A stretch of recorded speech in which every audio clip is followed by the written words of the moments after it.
Honorable members, there is only one 267, but the honorable member who moved it is not present in the House.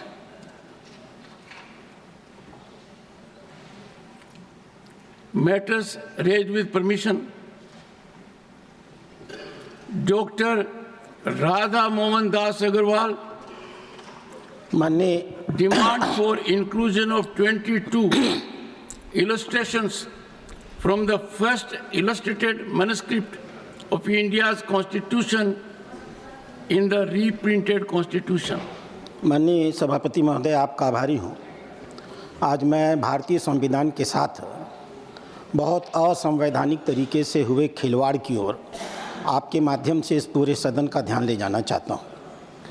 आज देश का एक आम नागरिक, चाहे विधि शास्त्र का एक आम छात्र, अगर भारत के संविधान की पुस्तक बाजार में खरीदने जाता है तो उसे वह मूल प्रति प्रिंटेड रूप में नहीं प्राप्त होती है, जिसके ऊपर 26 जनवरी 1949 को भारत के संविधान निर्माताओं ने दस्तखत किए थे। इस संविधान के कुछ प्रमुख हिस्सों को न जाने किन कारणों से असंवैधानिक तरीके से संविधान के हिस्से से निकाल दिया गया। हम सभी जानते हैं कि संविधान में अगर कोई संशोधन करना है तो संविधान संशोधन की एक प्रक्रिया है और उसके माध्यम से संविधान का एक भी कामा, पुल स्टॉप, कोई भी अक्षर, कोई भी शब्द, कोई भी टोम हटाया जा सकता है। बिना उसके किसी प्रकार का कोई परिवर्तन नहीं किया जा सकता।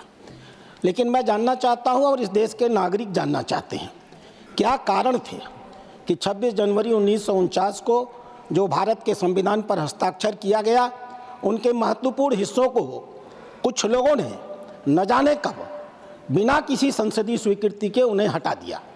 मैं उदाहरण के रूप में दूंगा। भारत के संविधान को रचते समय सभापति महोदय, संविधान सभा ने नंदलाल बोस जी को निमंत्रित किया था। संविधान सभा ने उन्हें निर्देशित किया था कि संविधान की भावनाओं को परिलक्षित करने के लिए कुछ इलस्ट्रेशन से बना करके संविधान के हिस्से बनाए गए।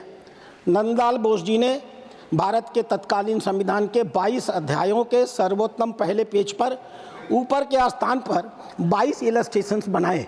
क्या थे वो इलस्ट्रेशंस? भारतीय सभ्यता की सर्वोच्च प्रतिनिधि, प्राचीनतम प्रतिनिधि सिंधु घाटी की सभ्यता का जो मोहनजोदड़ो का सील था वो बनाया गया था, जिसे इन लोगों ने हटा दिया।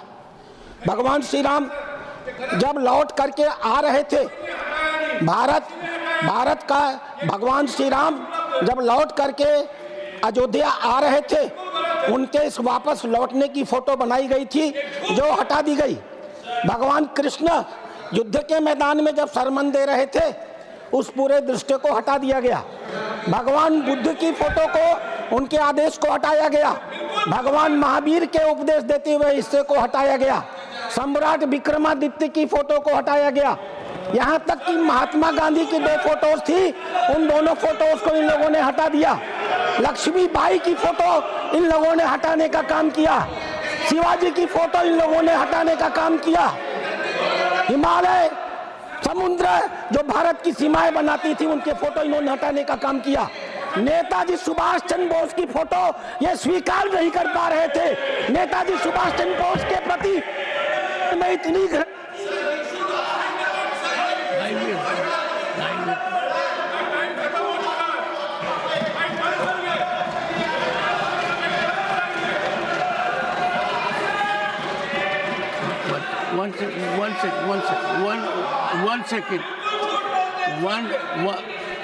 one second. माननीय सदस्यगण, मैं बताता हूँ। माननीय सदस्यगण, भारत के संविधान जो हस्ताक्षरित है वही हमारा संविधान है और उस संविधान में जो संशोधन हुए हैं वो इसका हिस्सा है। ये निर्विवाद है कि जो संविधान हस्ताक्षरित है और जो सदन में भी है उसमें संशोधन है, वही प्रचारित होना चाहिए, वही प्रसारित होना चाहिए। यदि अगर कोई भी प्रसारण इसके विभिन्न है, मतांतर है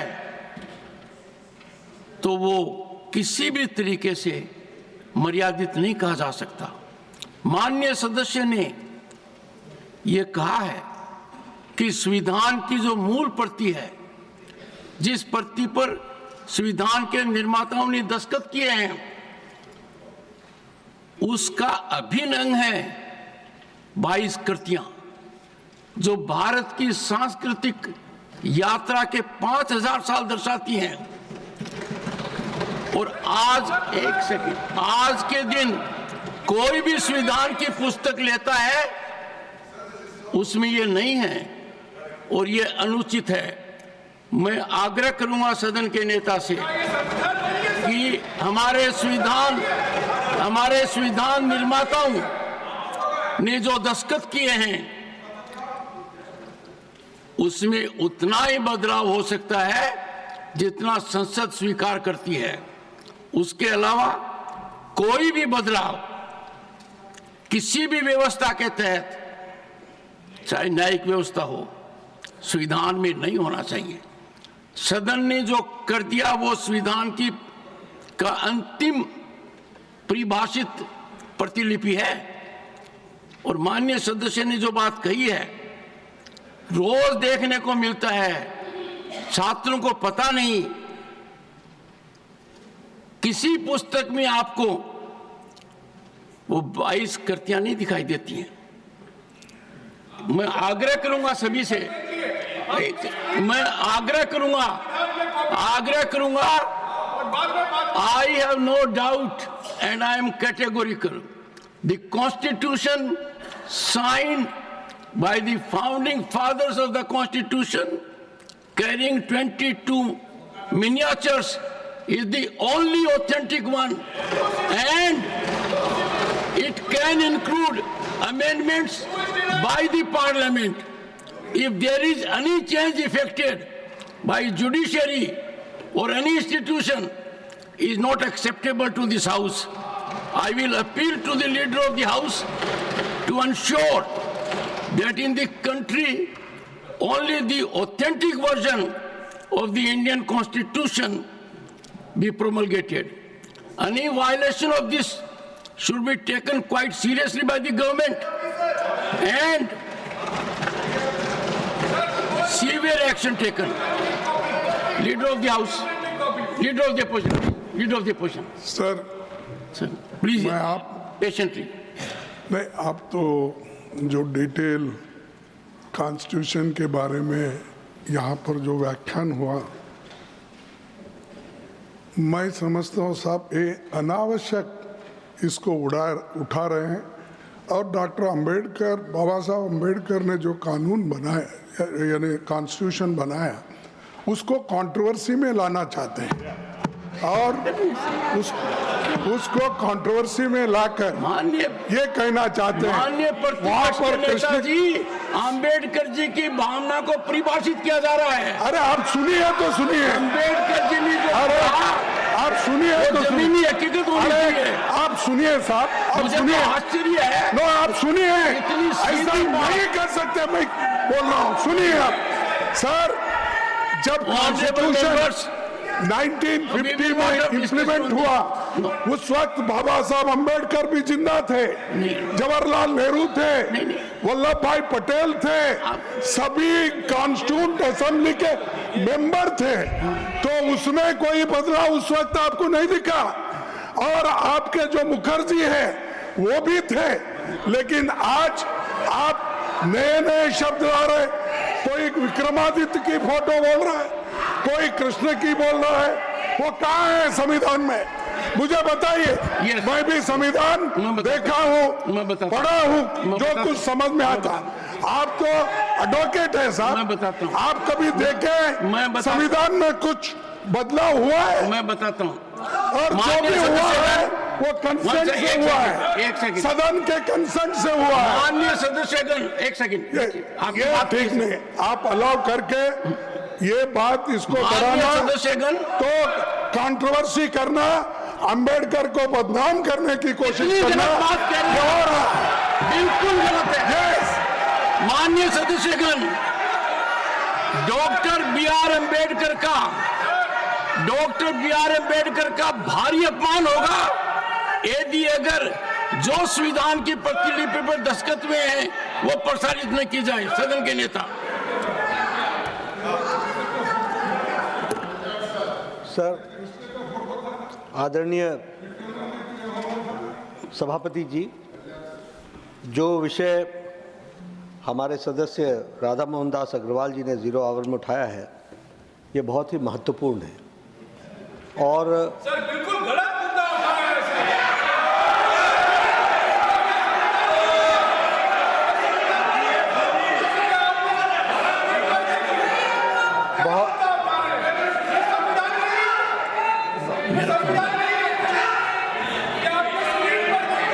जयराम जी, मैं बोल रहा हूँ, आप बैठ।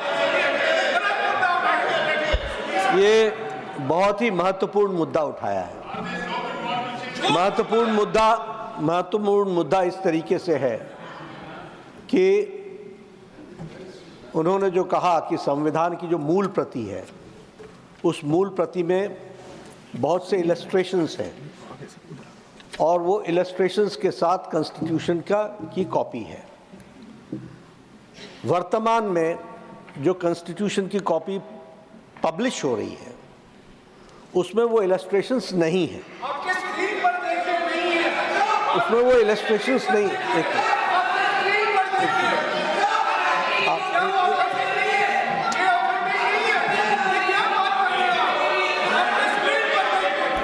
आपको जयराम जी, आपको गुस्सा क्यों आ रहा है? आपको गुस्सा क्यों आ रहा है? मैं कोई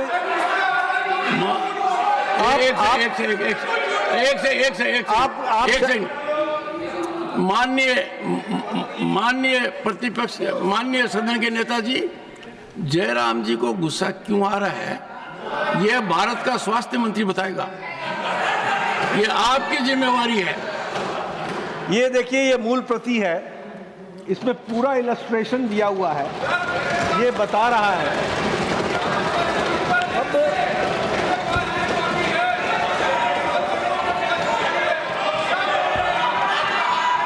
Honorable members, once again, I am making an announcement. An announcement. Nothing going on. ये भाग एक An announcement. An announcement. One second. Honorable members, on behalf of this august house, once again, I have great pleasure in welcoming. One second.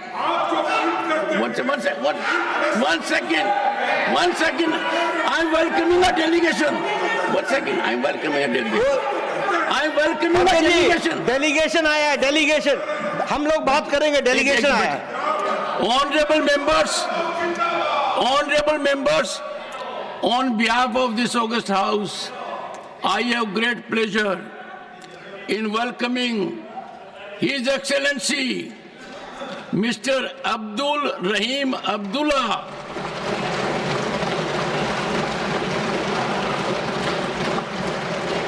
Speaker of the People's Majlis of the Republic of Maldives,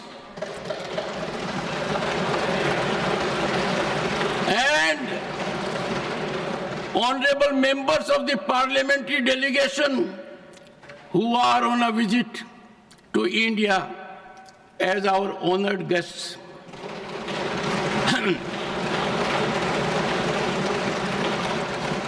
We have strong bilateral relations with Maldives. The visit of Maldives parliamentary delegation will further strengthen our bilateral relations. The parliamentary delegation arrived in Delhi from Malé on Monday, the 10th February 2025. They are now seated in the special box. They are scheduled to meet and call on various dignitaries in Delhi.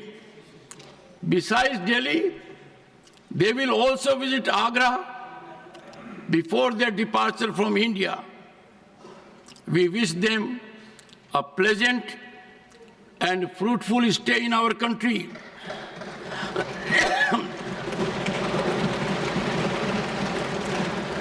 Through them, we convey our greetings and best wishes to the members of the Parliament, the government, and the friendly people of the Republic of Maldives.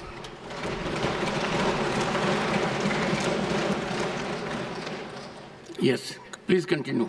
सभापति जी, मैं ये कह रहा था, ये मूल प्रति मैंने आपको दिखाई, इसमें हर जगह हमको दिख रहा है, और अभी जो संविधान पब्लिश हो रहा है, जो भी पब्लिशर्स पब्लिश कर रहे होंगे, उसमें ये कृतियां नहीं है। और आपने बहुत सही डायरेक्शन दिया, जो राधा मोहन जी ने जो प्रश्न उठाया वो बहुत महत्वपूर्ण है, और आपने सही डायरेक्शन दिया। सरकार इस बात को इंश्योर करेगी कि निश्चित रूप से कॉन्स्टिट्यूशन की भावनाओं के साथ वह पब्लिशर्स पब्लिश करें और वही कॉन्स्टिट्यूशन की कॉपी मार्केट में उपलब्ध हो। एक बात। दूसरी बात, दुख के साथ कहना पड़ता है कि विषय कुछ और था, और हमारे लीडर ऑफ द ऑपोजिशन ने राजनीति को ध्यान में रखते हुए राजनीतिक इशू, पॉलिटिकल इशू को उठा करके इन्होंने उसका एडवांटेज लेने का प्रयास किया। ये बहुत दुर्भाग्यपूर्ण है। राधा मोहन जी ने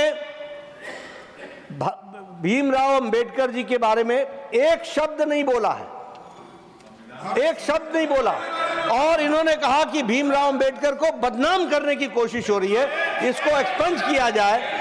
हमारे भारत रत्न भीमराव अंबेडकर जी हम सब के लिए आदरणीय हैं, और जिस तरीके से उन्होंने भारत के संविधान को रचने में जो चेयरमैन की भूमिका अदा की है, उसको देश कभी भूल नहीं सकता। उनको ध्यान, और उनके वह भी चाहते थे सभापति जी कि ये कृतियां भारत की मूल भावना को बताने वाली हैं, इसलिए ये संविधान में समाहित थी। One second, Shri Derek O'Brien. One point. No, please listen to it. I will appreciate everyone must listen to the person whom the chair has given opportunity. Shri Derek O'Brien. Sir, there is this one point, just one point. On my computer here, I have 404 pages of the Constitution of India. Then this is also must be the wrong, illegal one, because there are no illustrations in the one in Parliament. One second. एक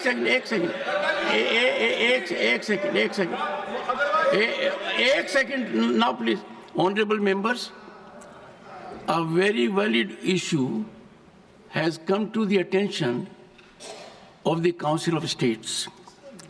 Dr. Radha Mohan Das Agarwal has rightly pointed out that the act of omission or commission, either on our iPads or in any book, without carrying the miniatures 22 of that constitution of which architect is Dr. B.R. Ambedkar and signed by our founding fathers.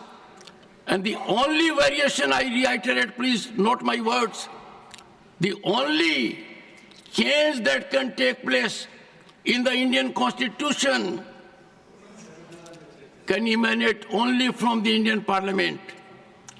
And any change emanating from the Indian Parliament duly signed by the Honorable President under Article 111 must invariably find mention in the Indian Constitution, irrespective of any intervention from judiciary or otherwise.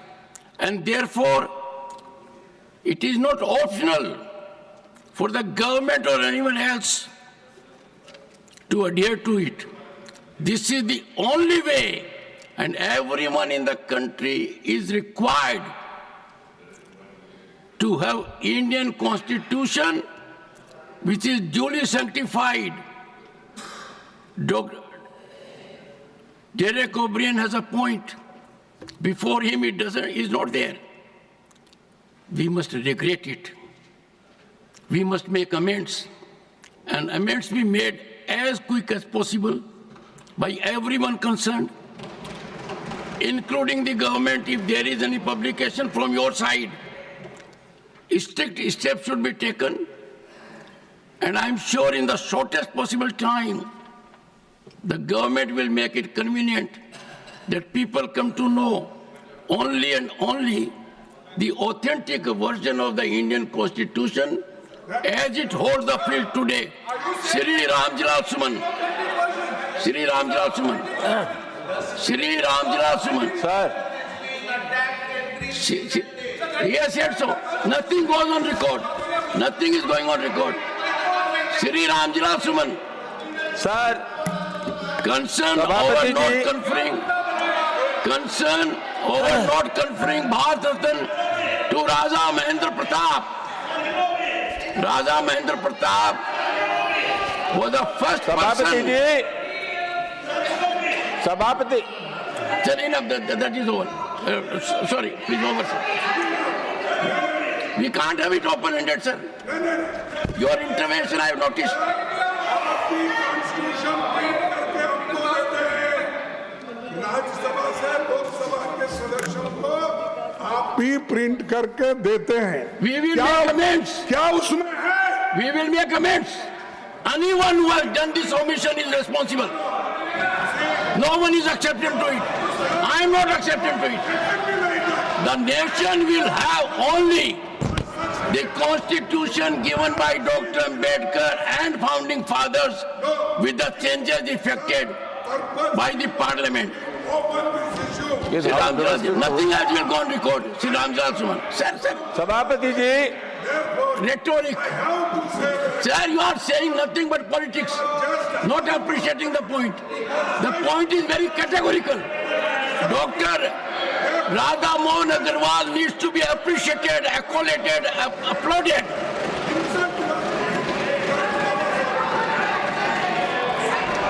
Sir, मैं बार बार सभापति जी, मैं बार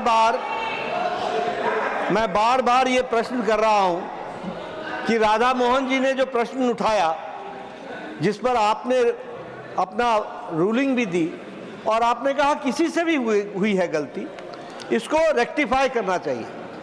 मैं ये जानना चाहता हूं कि विपक्ष को इसमें तकलीफ क्या हुई है।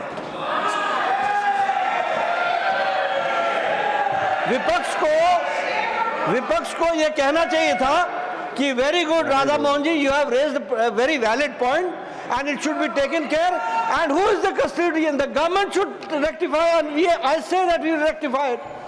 इनको तकलीफ क्या होती है?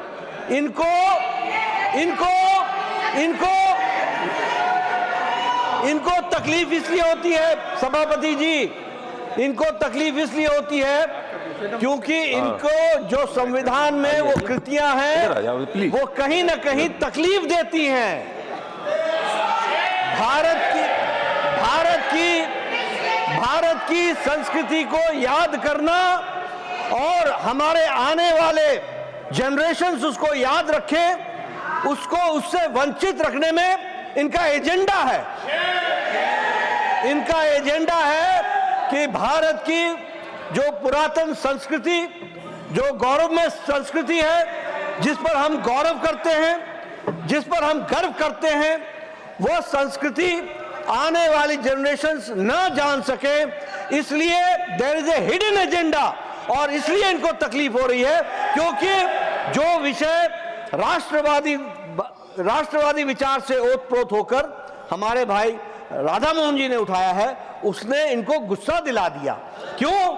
क्योंकि राष्ट्रवाद के बारे में इनके जो डेफिनेशंस हैं, वह डेफिनेशन में गौरवमय इतिहास को भूलना लिखा है और हमारे कहा है कि हम अपने गौरवमय इतिहास को ध्यान रखेंगे और गौरवान्वित तरीके से उसको आगे बढ़ाएंगे। माननीय सदस्यगण,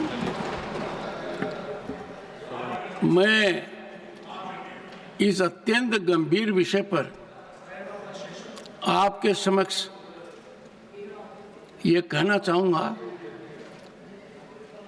कि हमारी जो 5000 साल की संस्कृति है, विरासत है, उसका दर्पण और दर्शन 22 चलचित्रों में है।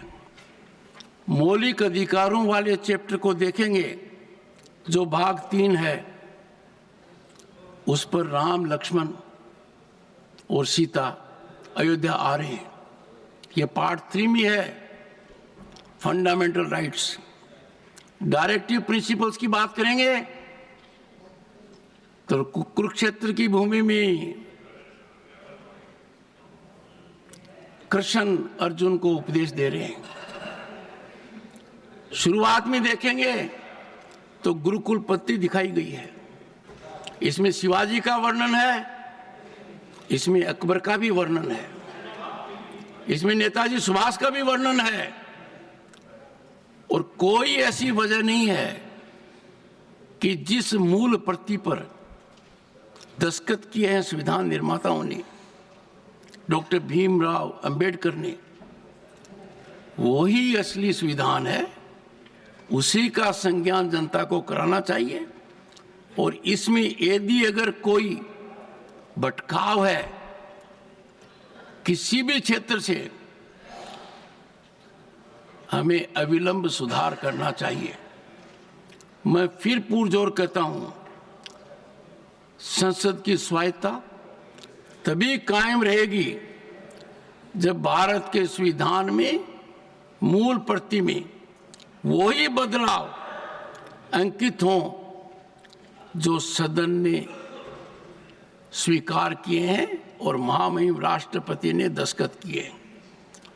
उसमें यदि अगर किसी भी परिस्थिति में किसी भी अन्य संस्था ने कोई बदलाव किया है, वो संविधान का अंग नहीं हो सकता। मैं सदन के नेता से आग्रह करूंगा कि डॉक्टर राधा मोहन अग्रवाल ने जो मौलिक मुद्दा उठाया है, उसके सकारात्मक नतीजे दूरगामी हैं। सभी को बोध होगा, जो भी भारत के संविधान का अध्ययन करेगा या उसको काम में लाएगा, कि मेरे संविधान में, हमारे संविधान में इसकी आत्मा कहां से आई है। इसलिए मैं आग्रह करूंगा अविलंब इसमें कदम उठाए जाए। And I am little puzzled and surprised the leader of the opposition and walk out. Do not find any rational ground.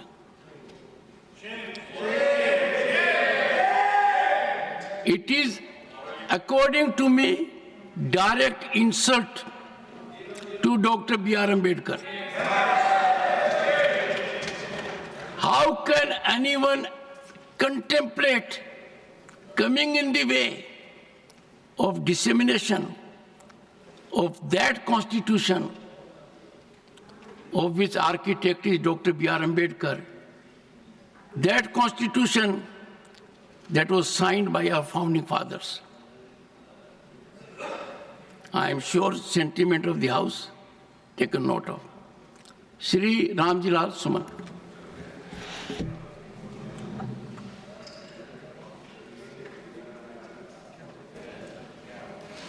धन्यवाद सभापति जी।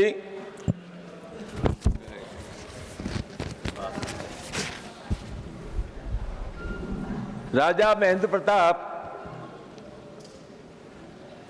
पत्रकार, लेखक, दानवीर और देश के महान स्वतंत्रता संग्राम सेनानियों में से एक थे। पूरे देश में उनका नाम बहुत सम्मान के साथ लिया जाता है। भारत के राष्ट्रीय आंदोलन में उनका विशेष योगदान था और ये देश उनकी सेवाओं के लिए सदैव ऋणी रहेगा।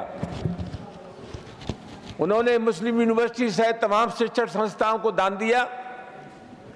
ये अलग बात है कि किसी में कोई शिलालेख नहीं है, पट्टिका नहीं है, लेकिन वो महान दानवीर थे। उपसभापति महोदय, इनका जन्म उत्तर प्रदेश के राजा मुरसान के घनश्याम सिंह किया हुआ था। 3 वर्ष की उम्र में उन्होंने हाथरस के राजा हृदय नारायण सिंह ने उन्हें गोद ले लिया और वो दत्तक पुत्र के रूप में बने। 1906 में जब कांग्रेस का कलकत्ता में सम्मेलन हुआ तो उन्होंने वहां स्वदेशी और स्वावलंबन की वकालत की, स्वदेशी पहनने का संकल्प लिया और विदेशी कपड़ों की होलियां जलवाई। वो अपनी पत्नी को छोड़ करके चले गए और जब उनकी पत्नी ने पूछा कि कहां मुलाकात होगी, कब मिलेंगे, तो उन्होंने कहा जब अफगान की सेना मेरे साथ ही होगी तभी आपसे मिलना संभव होगा। वो बिना पासपोर्ट के ही इटालियन जहाज से लंदन के लिए रवाना हो गए और वहां से स्विट्जरलैंड और इटली होते हुए जर्मनी पहुंचे। 1915 में वो अफगानिस्तान गए और 1916 में उन्होंने अफगानिस्तान में आजाद हिंद सरकार की स्थापना की। 6000 अफगानी सैनिकों को लेकर के उन्होंने अंग्रेजी फौज पर हमला किया लेकिन असफल रहे, लेकिन अंग्रेजी सरकार की चूल्हे हिल गई। सभापति महोदय, मैं सिर्फ ये निवेदन करना चाहूंगा कि उनका जहां तक सभापति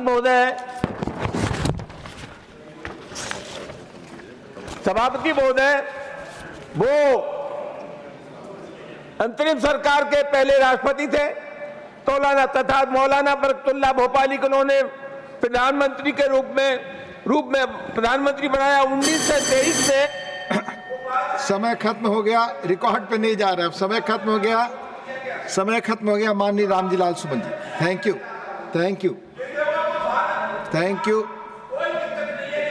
you. Doctor V Sivadasan ji, record पे नहीं जा रहा है। Doctor V Sivadasan not present. Yes, respected Chair. Shivadathan, please. Respected Chair. Concern over problems faced by people living near protected forests. Respected Chair, the wildlife attacks on lives and livelihoods are increasing. Hundreds of human beings lost their lives. The data shows in 2023-24, 606 persons lost their lives by the attack of elephants. In 1991, the number of people killed by elephants was 213. But now the number has tripled. There is a 300% increase. In Odisha, 154. In Bengal, 99. And Assam, 74 people were killed because of the attack of elephants. In Maharashtra, 82 people were killed by tigers. Sir, in India, 30 people are killed by animals every day. In the world, India has the largest number of people killed by wild animals. Sir, in my home state, Kerala, in 23-24, 94 persons have lost their lives because of wildlife attack. In Batheri, Nulpura, Manandawadi, in Wayanad, Aralam Farm, Iriti, Kottayur, Keralagam, and other areas in Kannur, lot of animals attacks have been reported. In a single area, Aralam Farm, 14 Adivasis were killed in the last 10 years. Sir, the government of Kerala has taken lot of measures for protecting the people, but the existing outdated wild protection law is making barriers in front of the measures taken by the state government. The union government should change the anti-human nature of the laws. The law, which was introduced by Indira Gandhi government in 1972 and strengthened by Vajpayee government by the amendments, is basically neglecting the rights of the people. So the Wildlife Protection Act has become a Human Life Destruction Act. The people are not to do agriculture work that is creating huge economic loss every year. Wild boars are destroying the banana, ginger, turmeric, tapioca, and other tuber crops. People are afraid to go to work in the field. The tea plantation and every plantation area is a big issue. The children are afraid to go to school. The people are unable to go to hospitals because of the worry on the wildlife attack. The attacks are not happening inside the forest. It is inside the village, including the cities. The animals which are attacking the human beings are getting the protection and attention from the authorities. Sir, the SOP is a joke. When tiger or leopard... Over, Dr. V. Sivadasan ji. Srimati Sulata Dev demand to allocate more funds for railway safety. जय Shri Jagannath. Thank you so much deputy chairman sir. आज के time में जब देखें तो rail के दुर्घटनाएं, accidents बहुत ज़्यादा हो रहे हैं, जो कि चिंताजनक रूप से बार बार हो रहे हैं, जिन पर तत्काल ध्यान देने की आवश्यकता है. रेल मंत्रालय के अनुसार 2017 और 23 के बीच में 244 परिणामी ट्रेन दुर्घटनाएं हुई हैं, जिनमें कोई ट्रेन पटरी से उतर जाने के कारण और कवच ना होने के कारण हुई है. खासकर मैं जब उड़ीसा से बिलोंग्स करती हूँ, सबको मालूम है, दुनिया भी देखा, बालेश्वर के बहानगा में जैसा ट्रेन एक्सीडेंट हुआ शायद ही कहीं हुआ है. वो बालेश्वर ट्रेन बहानगा का एक्सीडेंट में करीब 300 लोगों की जाने गई, 1200 लोग बहुत ज़्यादा इंजर्ड हुए थे, और भी हो सकते थे. मैं तो अभी भी मेरे पूर्व मुख्यमंत्री मेरे नेता नवीन पटनायक का शुक्रिया अदा करूंगी कि उन्होंने ग्रीन कॉरिडोर करके सारे एम्बुलेंस को रात भेजा और बहुत सारे लोगों की लाइफ को सेव किया जा सका. मगर जब नई बुनियादी ढांचे के लिए पर्याप्त धनराशि की आवंटित की जाती है, मौजूदा बुनियादी ढांचों को सुरक्षा की प्राथमिकता देना महत्वपूर्ण है. टक्कर रोधी जो कवच का कार्यान्वयन है धीमी गति से चल रहा है. अब तक केवल 1445 किलोमीटर दूरी तक की गई है स्थापना की गति तेज होनी चाहिए. इसके अतिरिक्त ट्रेन दुर्घटना को रोकने और सक्रिय उपाय करने के लिए तकनीकी प्रगति के लिए निवेश की आवश्यकता है.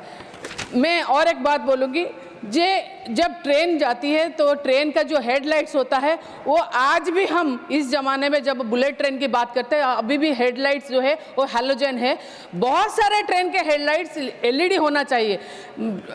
करीबन 5% तक एलईडी हुआ है, क्योंकि हैलोजन दूर तक 20 मीटर दूर तक देख सकता है और जो एलईडी है वो 200 मीटर दूर तक जा सकता है, जिसके चलते हम लोग जब हाथी आते हैं कॉरिडोर में, बहुत हाथियों की भी जान जाती है, उसको भी हम बचा सकते हैं, बड़े से बड़े एक्सीडेंट को भी हम बचा सकते हैं.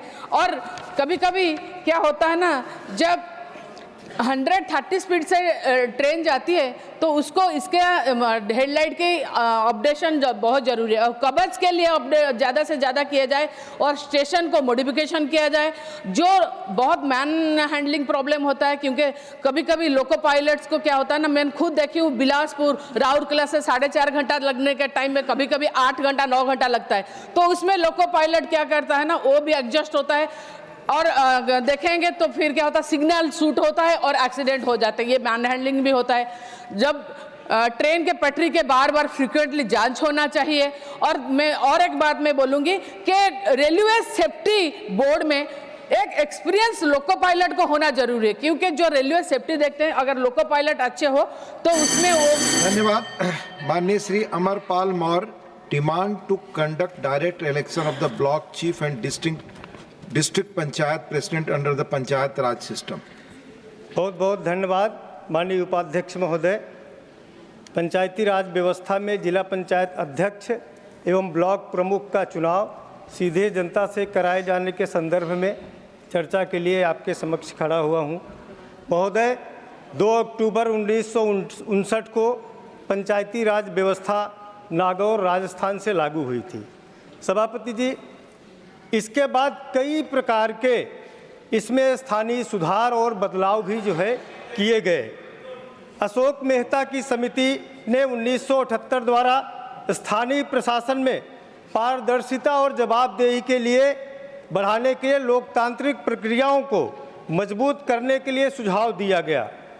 महोदय, द्वितीय प्रशासनिक सुधार आयोग 2005 ने जिला पंचायत अध्यक्ष और का प्रत्यक्ष चुनाव कराने की सिफारिश भी की गई, लेकिन लोकतंत्र को जमीनी स्तर पर ले जाने के कई प्रकार के प्रयास किए गए। अभी इसमें और भी गुंजाइश की आवश्यकता है। महोदय, लगभग देश में 787 जिले, लगभग 6000 ब्लॉक हैं। जब सीधे जनता से इनका चुनाव कराया जाना संभव होगा तो देश में उन परिवारों को भी राजनीति में आने का अवसर प्राप्त होगा जिनके कोई राजनीतिक परिवार का बैकग्राउंड नहीं होगा। देश के यशस्वी प्रधानमंत्री जी ने उन्होंने एक देश एक चुनाव की तरफ कदम भी बढ़ा दिया है। आज देश उसकी तरफ जो है आगे बढ़ रहा है और उन्होंने आह्वान भी किया है कि 1 लाख ऐसे परिवारों के नौजवानों को जिनका किसी भी राजनीतिक परिवार की पृष्ठभूमि नहीं है, उनको हम राजनीति के माध्यम से जो है आगे लाने का जो है उन्होंने बीड़ा उठाया है। महोदय, मैं निवेदन करना चाहता हूं, चूंकि मैं जिस उत्तर प्रदेश से आता हूं, मैंने वहां विपक्ष की, समाजवादी पार्टी की, बसपा की सरकारों को भी देखा है। जिला पंचायत और ब्लॉक प्रमुख के चुनाव जब भी होते थे, सदस्यों को उठा करके महीनों महीनों जो है बंद कर दिए जाते थे और धन बल बाहुबल का इसमें जो है जोर होता था। लेकिन हमारी सरकार आई, इसमें सुधार हुआ। हम निवेदन करते हैं कि जो जिला पंचायत और ब्लॉक का व्यक्ति है, जब वो जनता से चुना जाएगा तो उसको जनता के प्रति जवाबदेही होगी। अगर वो सीधे जो है ब्लॉक प्रमुख और बीडीसी सदस्य और जिला पंचायत सदस्यों से चुना जाता है तो उसकी जवाबदेही में वो 100 और 50 लोगों की संख्या इन्वॉल्वमेंट होती है। लेकिन जब ये चुनाव सीधे जनता से कराया जाएगा तो हजारों की संख्या, एक जिले में 800-900 ग्राम पंचायतें होती हैं, लगभग ब्लॉक में 50 से 60 ग्राम होते हैं।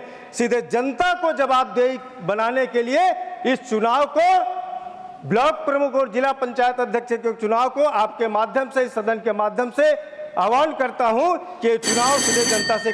धन्यवाद अमरपाल जी। माननीय Shri KRN Rajesh Kumar, request for expeditious approval and funding for upgrading NH44 stretch from Dharmapuri to Namakkal from 4 lane to 6 lane. Thank you, sir.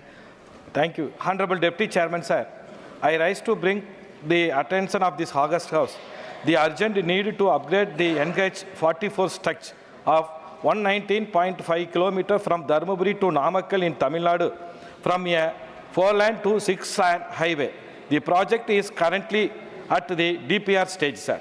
Sir, this highway connects the industrial and agriculture hubs of Tamil Nadu, facilitating the transportation of goods and people between Bangalore and Kanyakumari, sir. The stretch between Salem and Namakkal passes through Puduchatram Black Panchayat, which has a high population density and is home to many industrial units, school, colleges, and agriculture activities, sir.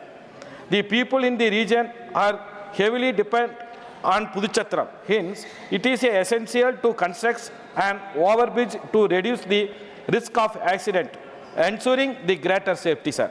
Therefore, I request that this is be included in the DPR, sir. Sir, Salem, a major city along with this stretch, has a functional airport that serves as an important transit point. You know, sir, Namakkal is a poultry hub, contributes 80% of Indian egg exports, sir. And this key trade route passes through this highway, sir. This region presently faces severe traffic congestion, which requires urgent attention. Therefore, sir, I urge the Minister of Road Transport and Highways to expedite the approval and allocation of funds, sir.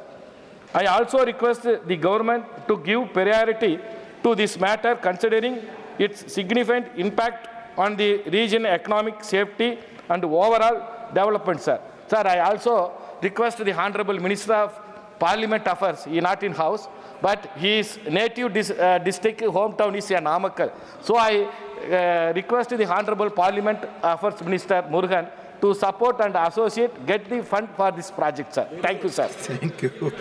Thank you. Manya Srimati Mamta Mohanta, demand for establishment of new steel plant in Mayurbhanj, Odisha. धन्यवाद उपसभापति महोदय। मैं ओडिशा के मयूरभंज जिला के रायरंगपुर उपमंडल में एक मेगा स्टील प्लांट स्थापना करने की मांग पर केंद्र सरकार की ध्यान आकर्षण करना चाहती हूं। जिले में पर्याप्त संसाधन और खनिज संपदा है। जिले के लोग मेगा स्टील प्लांट के स्थापना के लिए आनंदपुर, कंटावनी और दानबोस गांव के साथ साथ आसपास के इलाके के हजार निवासियों के अपना ज्ञापन कई बार सौंपे हैं। कोई इस्पात कंपनी और एजेंसी इस क्षेत्र से लोहा और अन्य खनिज का खनन कर रहे हैं। पिछले कुछ वर्षों से सिंचाई के सुविधा कमी और अपर्याप्त बारिश के कारण क्षेत्र में खेती प्रभावित हो रहा है और इसका असर स्थानीय किसानों के आय स्तर पर पड़ रहा है। इस परिस्थिति में मयूरभंज जिला में एक मेगा स्टील प्लांट की स्थापना करने की लोगों को स्थापना की जरूरत है। लोगों को रोजगार मिलेगा, जिला का सामाजिक अर्थनैतिक स्थिति में सुधार आएगा। महोदय, मैं आपके माध्यम से सरकार से अनुरोध करती हूं कि इस विषय को गुरुत्व देकर मयूरभंज जिला में एक मेगा स्टील प्लांट स्थापना किया जाए। धन्यवाद। धन्यवाद श्रीमती ममता जी। माननीय Shri Rwngwra Narzary, demand for stoppage of all types of trains at Kokrajhar railway station in the Bodoland territorial region of Assam. माननीय Shri Rwngwra Narzary, thank you, sir, for giving me opportunity to discuss an important matter relating to the train communication of Assam. Sir, Kokrajhar railway station, a gateway to the northeastern region from mainland India, is located at the heart of the Bodoland Territorial Council, the headquarters of Bodoland. There is a university, a Central Institute of Technology, CIT, Bodoland Territorial Council, Secretariat, and so many major offices of the government. People coming from different parts of the Bodoland area to Kokrajhar for official purpose, facing lots of difficulties due to lack of availability of express or mail train stoppage at Kokrajhar railway station to travel to and fro from Kokrajhar as well as different stations of the Bodoland area to different destinations.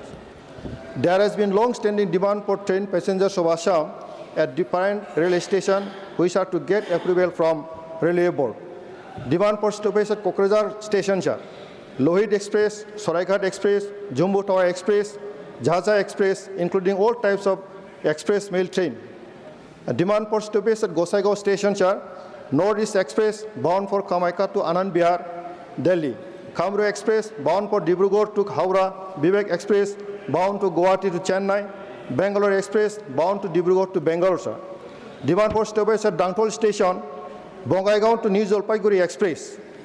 Demand for stoppage at Basugaon Station, Coachbihar to Kamaika Intercity Express, Dhubri to Kamaika passengers train.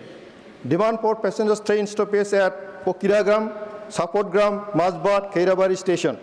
Therefore, sir, I urge upon Honorable Minister of Railway to consider the demand of the public of that region and make it convenient to approve the proposal, which is urgent need of the train passengers and will be very helpful to the region. Thank you, sir. Thank you. माननीय श्री खीरू महतो जी, माननीय Shri Khiru Mahato, issue of land acquisition by Coal India Limited under the Coal Bearing Area Act 1957. Please send your name. बड़े senior member है, please send your name for. सभापति महोदय, send your. मैं आपके माध्यम से कोयला मंत्री जी का ध्यान आकर्षित करना चाहता हूं कि कोल इंडिया लिमिटेड के द्वारा कोल बेरिंग एरिया एक्ट 1957 के तहत भूमि अर्जित की जाती है, परंतु देखा जाता है कि 40-45 वर्षों तक कंपनी कोयला खनन का काम नहीं करती है और ज़मीन अर्जित कर लेती है। जैसे कोल इंडिया के अनुषंगिक कंपनी CCL वर्ष 1980-81 में ग्राम लइयो, तिलैया, लालगढ़, परसाबेड़ा, दुरु कछमार, जगेसर, पचमो, बोंगाहरा, झोड़ाकरम, पुंडी, दुन्नी, मांडू, दनिया, बसंतपुर एवं अन्य गाँव की गांव हैं, जबकि प्रावधान है कि बहुत जल्द कोयला खनन करना है तभी भूमि का अर्जन CB एक्ट 1957 के तहत करना है, अन्यथा लैंड एक्विजिशन एक्ट के तहत करना है, जबकि ऐसा नहीं हो रहा है, जिससे काफ़ी गांव के लोग गांव भूमि से विस्थापित हो रहे हैं तथा पुनर्वास की व्यवस्था भी नहीं की जाती है। अपने ज़मीन पर 40-45 वर्षों से प्रतिप्राप्त देखते रहते हैं और भारी संख्या में बेरोजगार के रूप में खड़े रहते हैं। मैं भारत सरकार से मांग करता हूं कि जब तक कोल इंडिया को भूमि पर कोयला खनन की योजना नहीं बनती है, तब तक किसानों को अपनी भूमि पर जोत आबाद कर जीवन यापन करने का अधिकार दिया जाए। धन्यवाद। धन्यवाद। माननीय Shri KTS Tulsi, plight of Indians holding H1B visa in USA, not present. माननीय Shri honourable Maharaja Sanajaoba Leishemba, demand to properly implement the Manipur merger agreement 1949. Sir, thank you, sir. Sir, although Manipur is a tiny state, but it was once a sovereign nation having a long history and civilization of more than 5,000 years.